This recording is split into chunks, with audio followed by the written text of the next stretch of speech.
Near عباس صاحب مظفر گڑھ سے پوچھتے ہیں، شادی کے بعد عورت کا باپ کا نام ختم کر کے خاوند کا نام استعمال کرنا کیسا ہے؟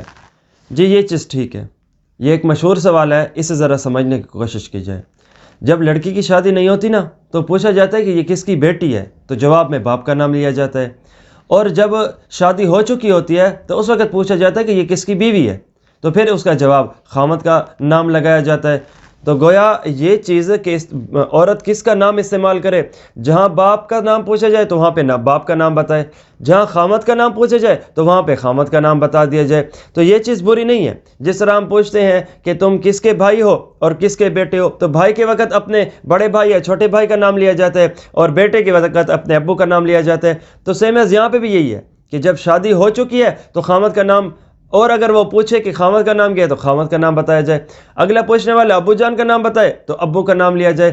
تو یہ دیکھا جاتا ہے کہ پوچھنے والے نے کس کا نام پوچھا ہے۔ رشتے میں خاوند کا نام پوچھا ہے تو خاوند کا بتا دیا جائے، رشتے میں باپ کا نام پوچھا ہے تو باپ کا نام بتا دیا جائے۔ اب اس کے اوپر یہ بھی بات ایک چلائی جاتی ہے، یہ جو آئی ڈی کارڈ ہے، عورت شادی کے بعد کیا یہ بدل سکتے ہیں یا نہیں؟ بعض لوگ کہتے ہیں کہ یہ غلط ہے، گناہ ہے، نہیں بدلنا چاہیے۔ نہیں بھائی، بدل سکتی ہے۔ کیوں؟ کیونکہ آئی ڈی کارڈ میں پوچھا یہ جا رہا ہے کہ خاوند کا نام کیا ہے، اور اس نے اپنے آگے جو ہے خاوند کا نام ہی درج کروایا، تو یہ تو چیز ٹھیک ہے، یعنی جواب سوال کے مطابق ہے۔ ہاں یہ چیز بری ہوتی کہ آئی ڈی کارڈ میں لکھا گیا ہوتا کہ عورت کے باپ کا نام کیا ہے، پھر اس کے بعد آگے خاوند کا نام دے دیا جاتا، تو یہ چیز جھوٹ تھا۔ تو جہاں پہ چیز غلط ہے وہاں پہ وہ چیز نہیں ہے، اور جہاں پہ جو چیز ٹھیک ہے وہ اسی کے مطابق ہے۔ تو جو پوچھا جا رہا ہے وہ بتایا جا رہا ہے، اور جو بتایا نہیں جا رہا، جو پوچھا نہیں جا رہا تو وہ بتایا بھی نہیں جا رہا، اس کے اندر کوئی مسئلہ نہیں ہے۔ اور اصل میں اس بات میں اس طرف اشارہ ہوتا ہے کہ جو بندہ اپنے باپ کو بدل دے، اپنے باپ کے نام کو بدل دے یا قوم کے نام کو بدل دے، تو وہ جو ہے ایک غیر حلالی ہوتا ہے۔ نبی علیہ الصلوۃ والسلام کے فرامین کے مفہوم کی نظر سے دیکھا جائے تو وہ بات اور ہے۔